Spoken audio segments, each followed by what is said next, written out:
welcome to Tracy Mommy Reads. I am back with another book review. Today, I'm going to be talking about a romance book that I read. And I know I don't do a lot of those on the channel.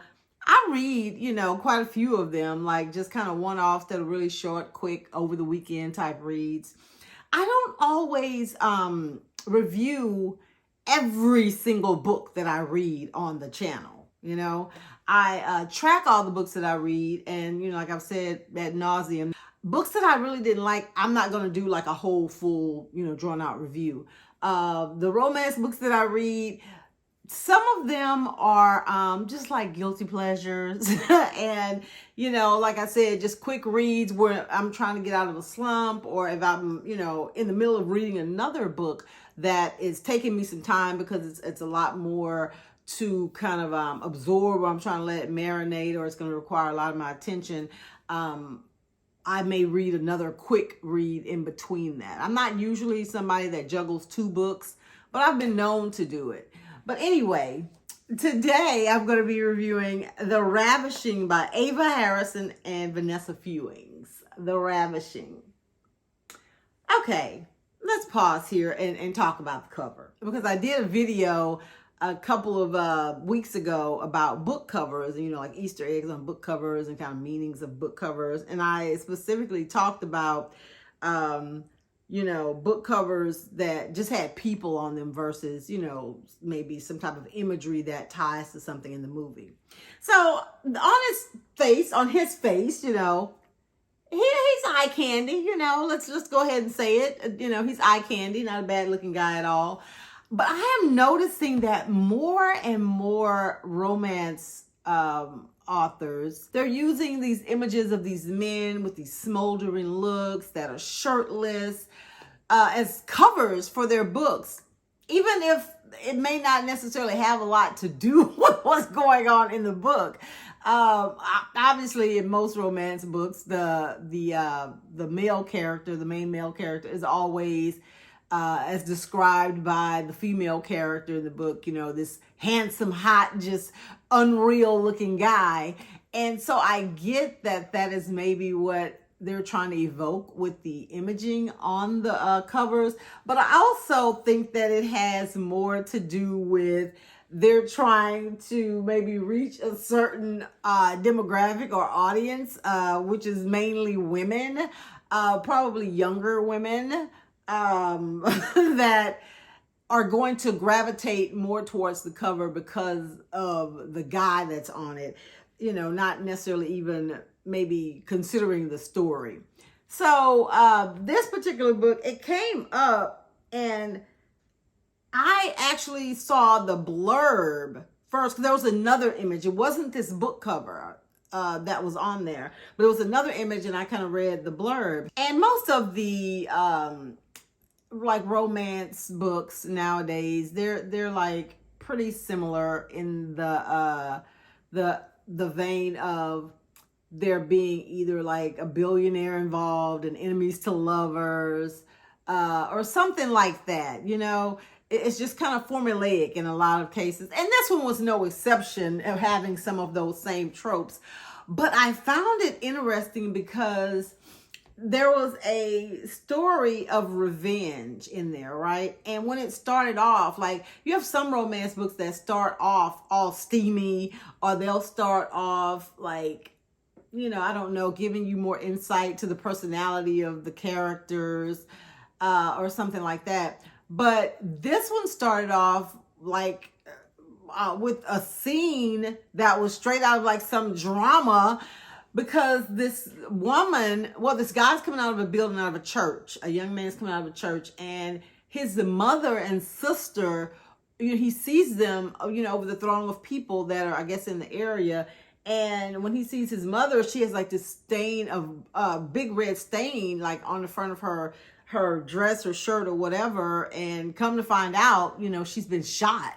So that already was kind of like way different, like romance. What is going on here? Him and his sister managed to get away because now there are people coming after them.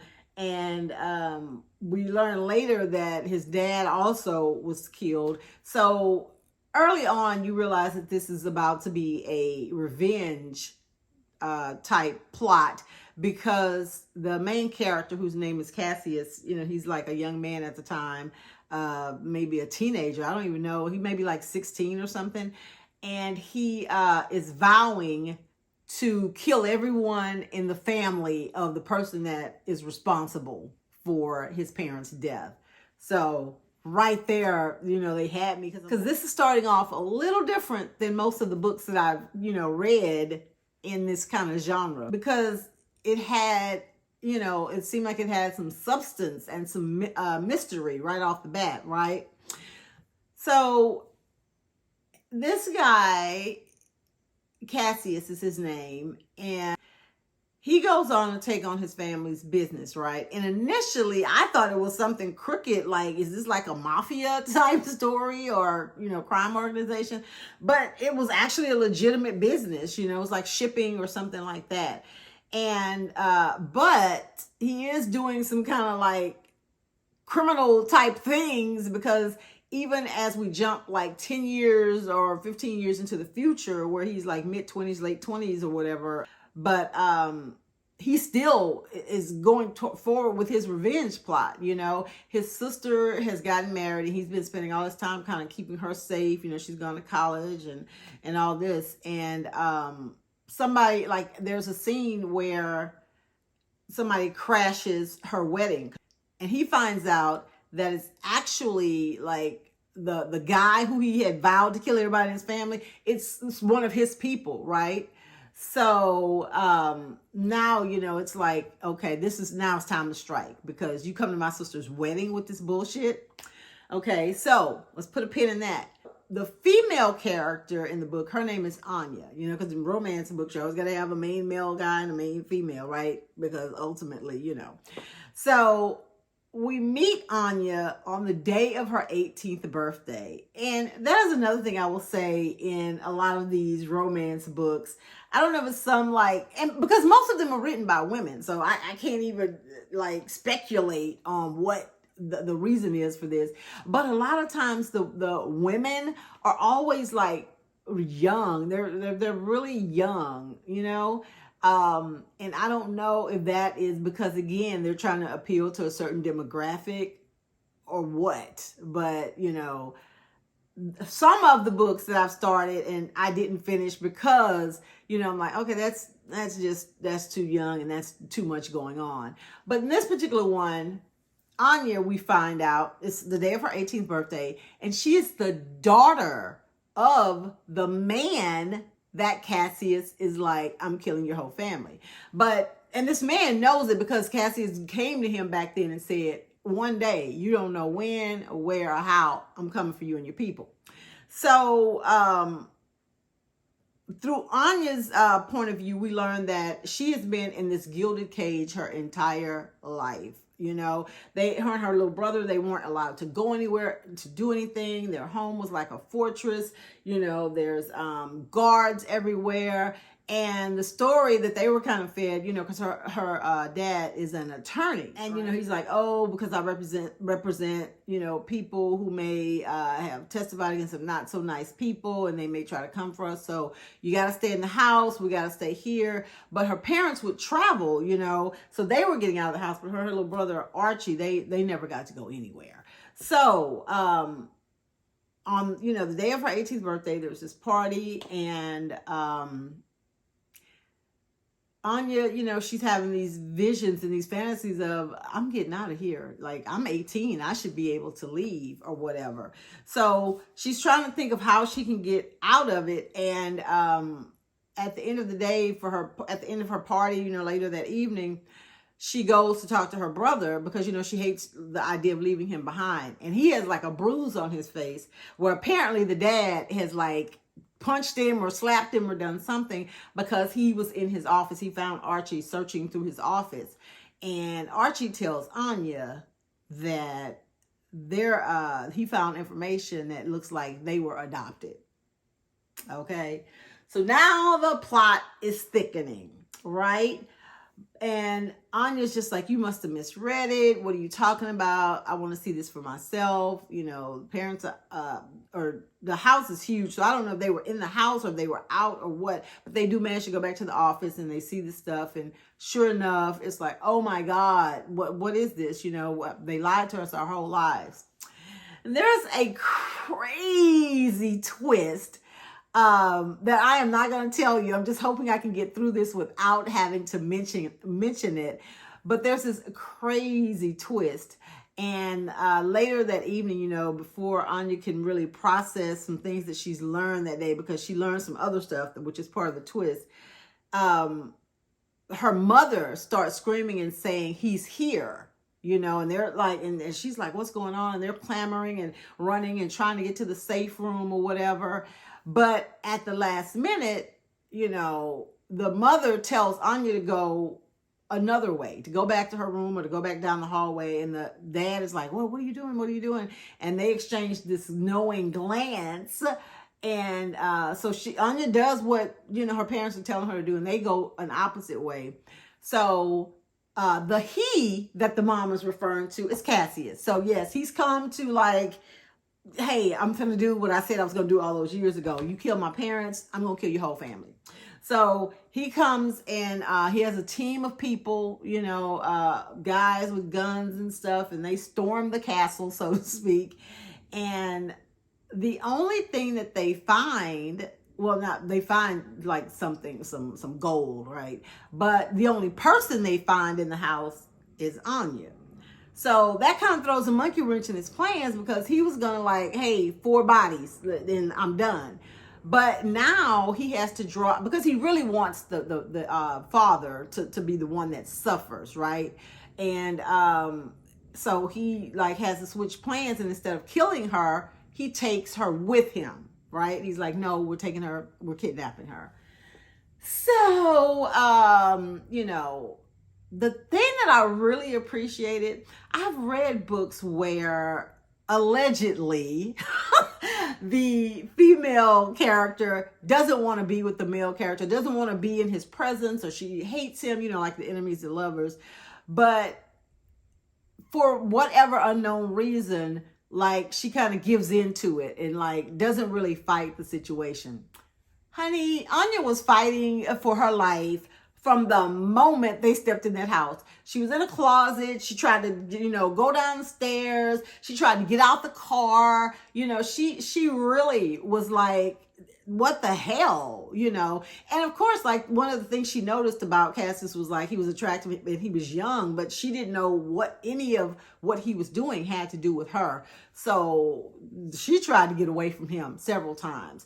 And I think like he had a conscience, but you know, you hold on to this revenge and this anger and this grief for so long. He's like, no, I'm killing this girl. I don't care how, you know, she looks young, she looks innocent, she's pretty or whatever, but she's gonna die.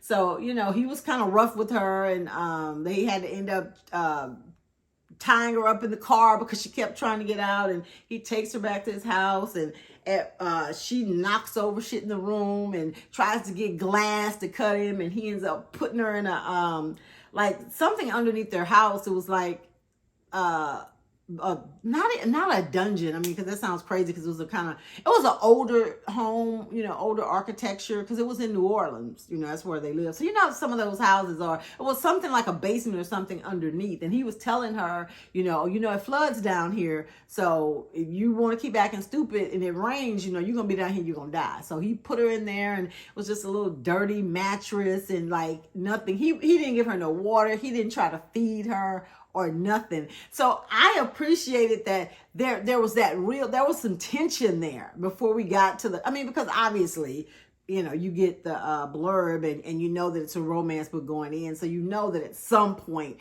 those walls are going to have to come down, and they probably are going to get together or whatever. But I appreciated that initially, like both of them were like, no, right? The mom and dad, because of the twist that happened early on, they aren't that like concerned, it seems. You know, it's like they aren't like sending people, because I don't know if they know where he lives, or they're not like going on the news saying, hey, our daughter is missing. And So he's like, okay, I'm going to make them think you went with me on your own accord. He didn't tell her that, but he made her get dressed. He bought her some more clothes, because I think she was in her nightgown or something when he snatched her or kidnapped her.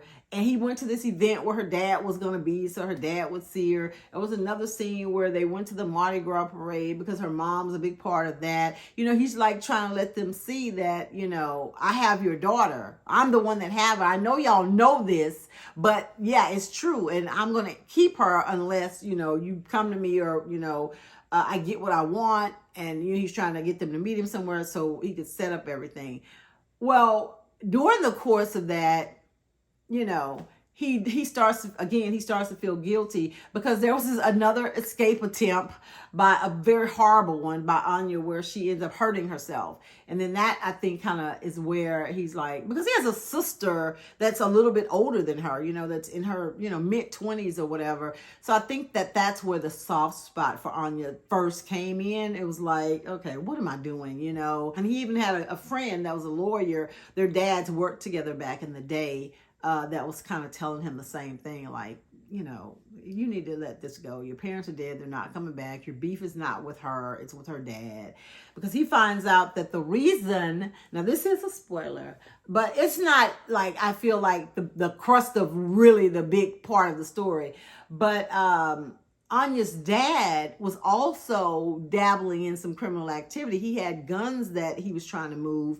And I don't know if he was doing it for himself or a client, but, Cassius's dad had a shipping company, and he wanted him to put those illegal guns or those weapons on there. And his dad refused. And, he was always trying to get him to do something. And I guess things came to a head, and he made threats, and then he followed through with them. So I guess Cassius was like, okay, now I'm making threats. I have to follow through. But as he started to like see Anya in a different light. And initially he was just concerned about her, because she started to tell him, like, I don't think my dad is really going to care. Like, they never took us anywhere. We never got to leave that house.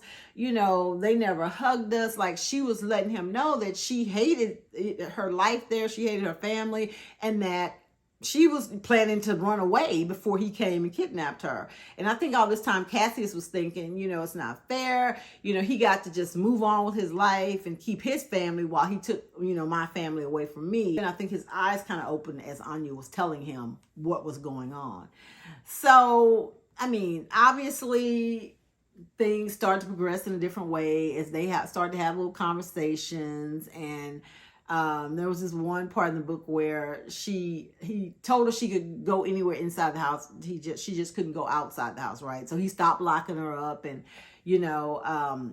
she made some cookies, and he wouldn't eat them at first because he was like, "You're trying to poison me." She left the kitchen, and when she came back, he was eating one of them. So nobody had ever made him cookies, and there was a lot of stuff he was doing and saying to her that she had never experienced, because she hadn't really experienced affection or people calling her pretty or anything like that at home. So the dynamics, you kind of saw that buildup of how the dynamic between the two of them changed. And in the end, it did become more about keeping her safe and not taking her back to the house. So of course, no romance book, especially in these days and times, especially when you got a cover like this, there's some stuff going to happen.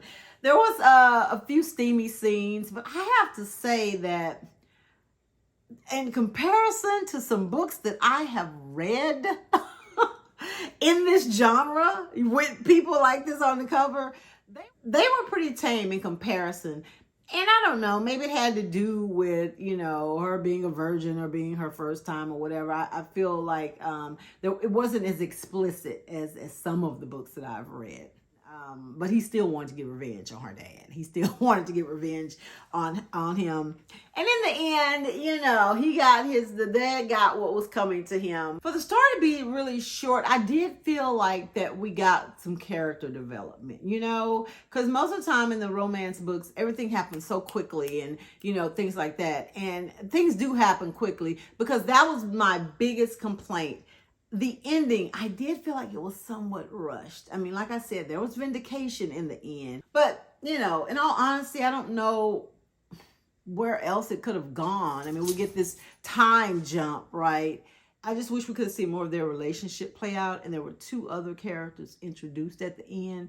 I really wanted to hear more of their story. So I don't know, maybe this will be a sequel, or maybe, you know, I have to Google and see if there's anything else coming, because the other two characters that were introduced, they didn't even really have any dialogue, but, you know, they played a critical part to the story and the plot line. I really wish we would have got to hear from them and learn their story. But overall, it was a quick read. Very campy and fluffy in some parts, but there was still this action and this pacing of, like, you could kind of see things happening. And like I said, the opening chapters, like, they really were really good. You know, I feel like it started out here, then most of it was here, then the ending kind of, you know, made it plateau or whatever.